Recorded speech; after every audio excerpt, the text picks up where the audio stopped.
Bonjour, mon nom c'est Cliff Caporal, je suis directeur de la programmation du Comic-Con de Montréal, et de Québec, et d'Ottawa, et de Winnipeg. Bonjour Cliff, un Comic-Con, qu'est-ce que c'est? Alors, le Comic-Con, c'est une célébration de la culture populaire en général. Ça revient à la bande dessinée style américaine, et aussi bien sûr la bande dessinée franco-belge, et les histoires qui ont développé de ça, qui ont été allées au cinéma, à télé, un petit peu partout. Et alors, on célèbre un petit peu de tout, que ce soit science-fiction, fantasy, horreur, jeux vidéo, anime. On l'englobe, tout ce qui a un côté passion, que les gens veulent célébrer, ça c'est le Comic-Con. Que va-t-on retrouver dans cette 12e édition du Comic-Con? Alors, c'est sûr que les gens, ce qu'ils aiment beaucoup, c'est se déguiser à les Comic-Con, et ça reste pareil. Alors, ça l'amène à la mascarade. La mascarade, c'est un gros concours de costumes qu'on fait le samedi soir. C'est un concours d'amateurs. Alors, c'est les gens qui n'ont pas de job dans le milieu-là et qui créent des costumes pour porter à les conventions, et ils montent sur scène pour se faire juger dans différentes catégories, et c'est de tout âge qu'on passe, des plus jeunes aux plus vieux. On a une zone familiale. Cette année, on ajoute le tir à l'âche, on ajoute tir à l'arc, mais un, ça va être des combats, et l'autre, ça va être pratique sur un target. Alors, il y a beaucoup de choses. C'est sûr que les acteurs, ça va être là encore, les autographes, les photos, les conférences avec les acteurs et beaucoup d'autres choses. Parlez-nous des costumes, qui suscitent toujours un grand intérêt lors des Comic-Con. Ça, c'est vraiment quelque chose qui est né dans les conventions.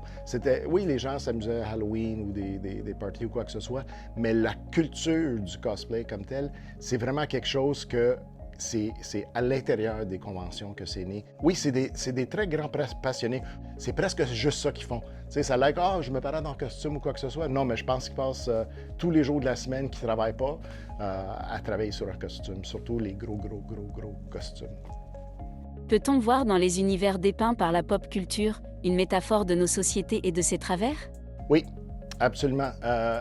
Par exemple, X-Men, les comics d'X-Men, quand ça a commencé, il y avait Professeur X et il y avait Magneto qui présentaient deux côtés de la médaille de c'est quoi être un mutant. Un veut s'intégrer dans la société et l'autre veut se séparer parce qu'il ne peut pas soutenir tout ce qu'ils ont subi. Alors oui, ces histoires-là, c'est des métaphores de la société comme telle, et ça continue encore aujourd'hui. C'est vraiment universel. Il y en a beaucoup qui pourraient dire que c'est un côté escapism pour s'échapper dans ce monde-là, pour oublier nos problèmes. Mais en même temps, la culture pop comme telle, on va dire avec des séries comme Star Trek ou les bandes dessinées comme X-Men, ça vient d'un côté où que les écrivains, les artistes s'imaginent un monde meilleur. Ils parlent de nos problèmes d'aujourd'hui ou dans les années 60 ou quoi que ce soit, puis ils essayent de voir des manières de combattre ces problèmes-là. Que peut-on souhaiter au Comic-Con de Montréal pour ce retour en mode présentiel? Je souhaite, mais je suis confiant aussi que les gens vont se présenter en grand nombre.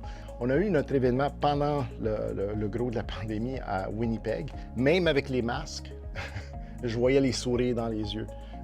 C'était épouvantable, les gens, comment ils étaient contents juste d'être dans un environnement. Tu sais, oui, ils sont là pour voir les artistes ou quoi que ce soit, mais je pense que beaucoup de gens sont juste contents d'être entourés avec des gens qui pensent comme eux, qui ont les mêmes passions qu'eux. Cliff, merci beaucoup. Merci.